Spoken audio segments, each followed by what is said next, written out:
अस्सलाम वालेकुम नाज़रीन। इस वक्त पूरे सोशल मीडिया पे बात हो रही है जो सुहेल अफरीदी साहब की मुलाकात हुई है खुफिया।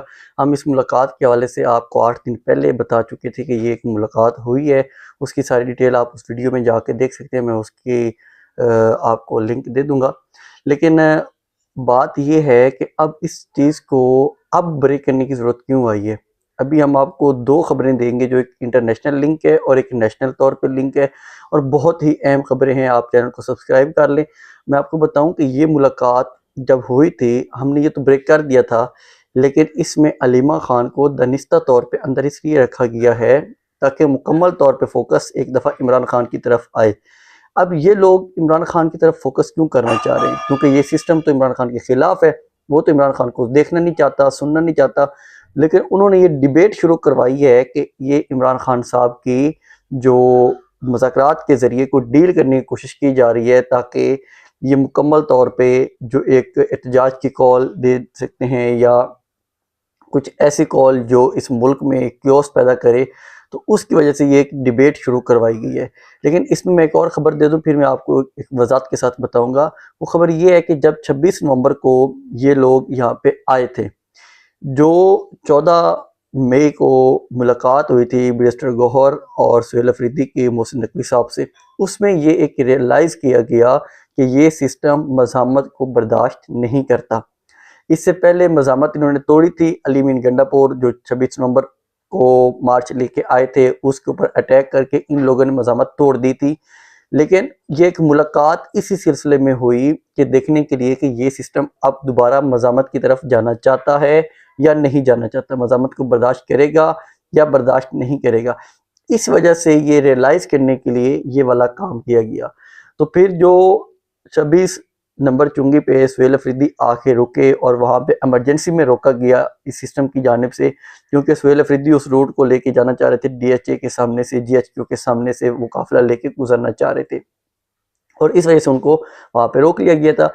जो रोड था उनका वो था चक्री का। अब कुछ इसमें ये वाली इतलात आ रही हैं कि सुहेल अफरीदी ने ये जानबूझ के किया उनकी मिली भगत से, ताकि ये अडियाला जेल के बाहर एक रश ना हो और इमरान खान साहब के ऊपर फोकस ना हो। लेकिन ये असल इसके पीछे जो रीज़न थी वो यही थी कि अगर यहाँ से हम गुजरेंगे, ये लोग रास्ते बंद करेंगे, हम GHQ के सामने से काफिला लेके गुजरेंगे, और पिंडी के दरमियान से जब ये काफिला गुजरेगा, इस्लामाबाद पिंडी के दरमियान से, या तो ये हमें रोकेंगे वहाँ पे, जहाँ पे रोकेंगे हम उधर ही रोक के अपना एहतजाज करेंगे, या फिर हम जब आगे जाएंगे तो एक मुकम्मल तौर पर एक नई एक्टिविटी शुरू हो जाएगी। तो सिस्टम डरा हुआ है। उसने वही काम किया कि मज़ाहमत के सामने ये लोग खड़े नहीं होते, उन्होंने वहाँ पे रोक लिया इन्हें, और उसकी वजह से मुकम्मल तौर पे नई हाइप क्रिएट हो गई। नया एक पूरा दिन उस पर कवरेज रही, किस तरह ये लोग रोक रहे हैं, सुहेल अफरीदी आगे जाते हैं या नहीं जाते। फिर वो एक बातचीत के जरिए वहाँ से सुहेल अफरीदी वापस चले गए। और अभी जो इन मुलाकातों में एक और ख़बर है वो इस तरह है कि एक यकीन दहानी करवाई गई है सुहेल अफरीदी को कि हम आपकी मुलाकात करवाएंगे अलीमा खान साहबा से, इमरान खान साहब की। लेकिन वो अब उस यकीन दहानी से पीछे हटते हुए इस तरह नज़र आ रहे हैं कि अब उन्होंने ये कहा है कि हम अलीमा खान साहबा की तो नहीं, हम बहनों की मुलाकात करवा देंगे। ये इन मीटिंग्स का एक और नतीजा निकलता हुआ नज़र आएगा आप लोगों को। ईद के दिन या ईद के पहले, दूसरे, तीसरे दिन, इन तीनों दिनों के अंदर किसी न किसी दिन इमरान खान साहब की बहनों से एक मुलाकात करवाने की कोशिश की जा रही है कि अगर उनकी मुलाकात हो जाए, और गारंटी ये ली जा रही है कि वो बहनें आके बाहर पैगाम नहीं देंगे। अब बहनों का नाम भी पता है, लेकिन मैं इतना बता दूं कि अलीमा खान साहबा की मुलाकात नहीं होगी, बस बाकी 2 बहनें बचती हैं, उनमें से एक बहन की मुलाकात होने जा रही है। क्योंकि अलीमा खान साहबा जो हैं वो जिस तरह इमरान खान जो अल्फाज अंदर इस्तेमाल करते हैं वो सेम टू सेम अल्फाज आके बाहर बता देती हैं। दूसरी बहनें जो हैं वो अल्फाज थोड़े नरम करती हैं, वो आके थोड़े अल्फाज नरम करके बताती हैं। लेकिन अलीमा खान साहबा का एक एतमाद भी अलग किस्म का है, और वो उसकी उनकी जो बात है वो पूरी अवाम एक सुनती है। इस वजह से वो चाह रहे अलीमा खान साहबा की तो मुलाकात नहीं होनी, ये हम आपको बता दें। लेकिन बाकी 2 बहनें जो हैं उनमें से एक की मुलाकात होने के काफ़ी ज़्यादा चांसेस हैं। अगर ये वाले मामलात इसलिए इस तरफ गए हैं क्योंकि जो बुशरा बीबी की बहनें हैं उनकी बुशरा बीबी की जो बेटियां हैं उनकी जो मुलाकात करवाई गई है वो भी इसी शर्त पे करवाई गई थी कि जो वो बहनें बैठ जाकर कोई पैगाम नहीं देंगी। बुशरा बीबी की बहन है मरीम रियाज भट्टू, उनको तो उन्होंने कोई पैगाम नहीं दिया अभी तक बहरा के, वो सिर्फ सेहत के मामले तक रही है।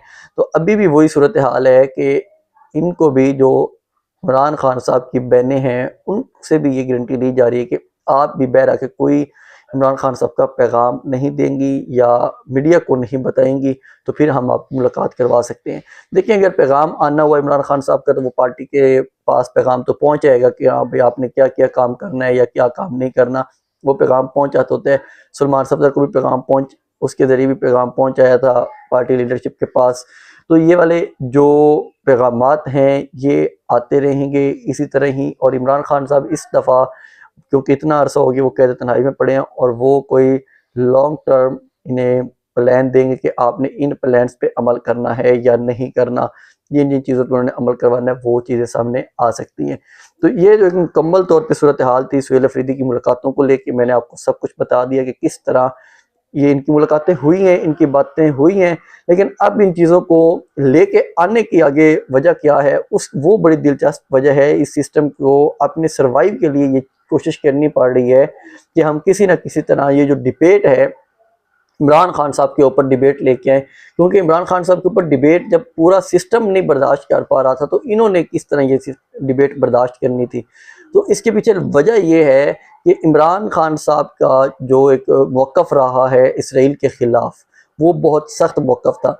अब जो एक ट्वीट आता है कल नेतन्याहू का और जो इसका लिंडसे ग्राहम है, इन एक उनके जो डोनाल्ड ट्रंप के बहुत ही ख़ास समझे जाते हैं, उनका और डोनाल्ड ट्रंप का, इन तीनों ने एक बात की है कॉमनली तौर पे कि ये जंग ख़त्म हो सकती है, लेकिन इसमें एक बड़ी बात ये होगी कि ये लोग इब्राहिम एकॉर्ड के ऊपर बात कर सकते हैं। और उसमें कौन कौन से मुल्क हैं, उन्होंने कहा कि पाकिस्तान है, सऊदी है और एक और मुल्क का उन्होंने नाम लिया है कि ये मुल्क इब्राहिम एकॉर्ड के मामले पे भी बात कर सकते हैं। अगर इब्राहिम एकॉर्ड में ये लोग आ जाते हैं, ये मुल्क आ जाते हैं, तो कोई भी डील महंगी नहीं होगी। अब ज़रा इस पर फोकस करें कि इमरान खान साहब से ये सिस्टम डरता है, लेकिन फिर भी ये डिबेट शुरू करवाई जाती है 10 दिन बाद। जब मुलाकात होती है उसके 10 दिन बाद डिबेट शुरू करवाई जाती है। हमने जब खबर दी थी उसके बाद फिर शफी जान ने भी इस खबर को कंफर्म किया था कि उनकी मुलाकात हो चुकी है 14 मई को, उन्होंने 20 मई को ये कंफर्म कर दिया था। लेकिन आज 25-26 मई को ये मुलाकात, इसलिए ये दोबारा डिबेट शुरू की गई है कि ये लोग जो इतने भागे भागे फिर रहे हैं, इनको असल मकसद ये है उस सिस्टम का जो ट्रंप सिस्टम है कि ये लोग डील करवाएं, हम इनकी बल्ले बल्ले करवाएंगे पूरी दुनिया में और फिर इनसे ही हम लोग ये काम करवाएंगे कि आप लोग आए इब्राहिम एकॉर्ड में आके शामिल हो। अगर पाकिस्तान, सिर्फ पाकिस्तान ही शामिल हो जाए तो पूरी जो मुस्लिम दुनिया है वो इसकी तरफ जाने की सोचने लग जाएगी। तुर्की वो पहले तस्लीम करता है इसराइल को, वो तो कोई बड़ी बात नहीं है। पाकिस्तान अनऑफिशियली तौर पे तस्लीम कर चुका है, ना इसराइल के खिलाफ यहाँ पे कोई रैली हो सकती है, ना उसके खिलाफ कोई बात हो सकती है। लेकिन जो अब्राहम एकॉर्ड है उसमें पाकिस्तान अभी तक नहीं गया। जो यूएई है वो भी काफ़ी तस्लीम कर चुका है उसको, वो तो अपने फौजी मशक़ें भी कर रहा है, सब कुछ कर रहा है और उनके कहने के ऊपर वो काफ़ी ज़्यादा एक्टिव भी हुआ पड़ा है यूएई।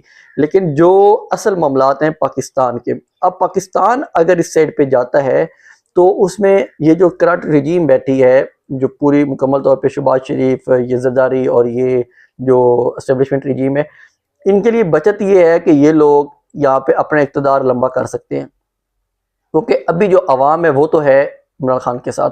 और इमरान खान साहब का जो मौक़िफ़ है वो ये है कि जो क़ैद आज़म वाला मौक़िफ़ है, मैं उस मौक़िफ़ से पीछे नहीं हटूँगा। अब जो मेन वजह है कि ये लोग इस साइड पे लेके आ रहे हैं कि हम ये वाली डिबेट पाकिस्तान में शुरू ना होने दें कि कौन, अगर ये डील हुई तो पाकिस्तान का, अच्छा देखिए उन्होंने पाकिस्तान का नाम अंदर मेंशन किया लिंडसे ग्राहम ने कि पाकिस्तान को भी आना चाहिए। पाकिस्तान एक मजबूत ताकत है, हम लोग पहले दिन से कह रहे थे, लोग काफ़ी ज़्यादा खिलाफ भी होते हैं। वो बदतमीज़ तरीन, मैंने तो कल व्लॉग सुना है मंसूर अली खान का, वो बहुत बदतमीज़ उसके अल्फाज होते हैं। तो वो जो लौंडा लपाड़ा और पता नहीं क्या क्या फजूलियात कह रहे थे, हम पहले दिन से ये चीज़ें कह रहे थे कि देखें पाकिस्तान एक मेन की प्लेयर है। पाकिस्तान और सऊदी अरब, सिर्फ पाकिस्तान नहीं, पाकिस्तान और सऊदी अरब, क्योंकि पाकिस्तान के पास माशी ताकत है नहीं, पाकिस्तान इतना मजबूत है नहीं और पाकिस्तान तो सऊदी अरब जब कहेगा कि आप ये वाले मामलात हल करवाएं, तो पाकिस्तान के अंदर इतनी कैपेबिलिटी है कि पाकिस्तान एक ईरान जैसे मुल्क जो इतना पावरफुल नहीं है दिफाई तौर पे, उनकी बातचीत करवा सकता है और मामलात हल करवा सकता है। ये हम बहुत पहले से कह रहे थे कि पाकिस्तान को अपना किरदार अदा करना पड़ेगा, जंगे नहीं, पाकिस्तान को अमन की तरफ जाना पड़ेगा। और पाकिस्तान गया तो बहुत खुशी हुई है, हम सबको खुशी के पाकिस्तान ने एक अच्छा किरदार अदा किया, लेकिन इस खुशी के अंदर जो चीज़ छुपी हुई है वो हमने आपको बता दी है कि ये अब इसराइल की तरफ भी इनका झुकाव करवाएंगे, अब्राहम अकॉर्ड्स की तरफ भी जाएंगे। और अगर अब्राहम अकॉर्ड की तरफ गए तो ये जो करंट रिजीम बैठी है, अवाम तो इनको पहले बर्दाश्त नहीं करती है, अवाम तो इनके साथ गुस्से में है, तो मुल्क में एक नया क्योस पैदा हो सकता है। ये जो बात शुरू करवाई गई उसमें ये वजह है क्योंकि जो मौलाना फजल रहमान है वो तो एक सारा खेलते मजहब कार्ड है कि हम इसराइल को तस्लीम नहीं करेंगे, वो यहूदी हैं, इमरान खान को यहूदी जेंट कह के उन्होंने अपनी पूरी सियासत की है। तो अगर अब वो ये वाला काम करेंगे, चुप करके बैठे रहेंगे, तो फिर तो साफ ज़ाहिर है सारी फोकस मौलाना की तरफ आएगा। और जो बाकी दूसरी मजहबी पार्टियां शुरू हुई हैं कि हम तो इसराइल के खिलाफ फ़लस्तीन को आज़ाद करवाने जाएंगे, वो आज़ाद करवाने के लिए ये वाले लोग भी बात करते रहे हैं। जो अभी हमारी रजीम बैठी है इनकी शुरू में जाएं तो वहाँ पे लिखा होता है फ़लस्तीन का इतना फासला, फ़लस्तीन का हम आज़ाद करवाएंगे। तो वो तो अलग चीज़, आज़ाद जो होना था वो तो सब देख चुके हैं। लेकिन अब मसला ये है कि अब इस रजीम से जो तवक्कुआत हैं ट्रंप को, अब ट्रंप का मैं आपको माइंडसेट बताऊं ट्रंप का। ट्रंप एक दिन कहता है कि हमारी डील हो रही है, ठीक है, दूसरे दिन कहता है कि डील नहीं हो रही, तीसरे दिन कहता है डील फाइनल हो चुकी है, फिर वो कहता है कि मैं हमला करने जा रहा हूँ। उसके चारों दिन के जो वाकयात हैं वो आपके सामने हैं कि वो किस तरह ये उसकी बातें अजीब अजीब होती हैं, उसको कोई समझ नहीं होती कि मैं अब अगली बात मैंने क्या करनी है और इसको मैंने किस तरह नॉर्मलाइज करना है। वो कहते हैं कि अभी भी वो ये कह रहे हैं कि हमारी डील कोई फाइनल नहीं हुई, लेकिन इस डील को फाइनल करने के लिए मैं ही फाइनल करूंगा, मेरे अलावा कोई बंदा भी इस डील को फाइनल नहीं करेगा। अब भी डोनाल्ड ट्रंप यही बातें कर रहे हैं। तो डोनाल्ड ट्रंप का जो एक माइंडसेट है वो आपके सामने है कि वो इंतहाई फजूल किस्म का माइंडसेट है। लेकिन ये वाला सिस्टम, अब वो इस सिस्टम से कहेगा कि आप लोग आए अब्राहम अकॉर्ड में, अगर ये लोग नहीं आएंगे तो वो इस सिस्टम को लतेड़ के रख देगा और वो कहेगा कि हाँ भाई आप लोग जो इतने बने फिर रहे हैं इनको वो लग समझ आएगी अगर ये अब्राहम अकॉर्ड में नहीं जाएंगे। अगर जाएंगे तो पाकिस्तान से रिएक्शन आएगा, अगर नहीं जाएंगे तो ट्रंप इनकी हुकूमत के खिलाफ 2-3 बयानात देगा, एक सिर्फ मैसेज करेगा कि हाँ भाई आप छोड़े, जान छोड़े हमारी। तो ये लोग उसी मैसेज पे लेट जाएंगे जिस तरह सैफर के सामने लेट गए थे। ये इनका सिस्टम नहीं है चलने वाला, जब तक भी है हाँ उनके मफादात पूरे करते रहे, वो तो डू मोर करते जाएंगे, do more do more do more. Imran Khan Vaid leader था जो इनके सामने कहता था कि नो डू मोर, हम किसी डू मोर पे आपके सामने नहीं आएंगे। तो अब वो है नहीं और इनको अपनी बचानी है कुर्सियां, तो ये अब लगे हुए अपनी कुर्सियां बचाने में। तो इसके साथ मुझे इजाजत दें, बहुत लंबा व्लॉग हो गया है, एक नए क्रिएटर आप इसको कम ही सुनते हैं, तो इसके साथ मुझे इजाजत दें। अल्लाह हाफिज़।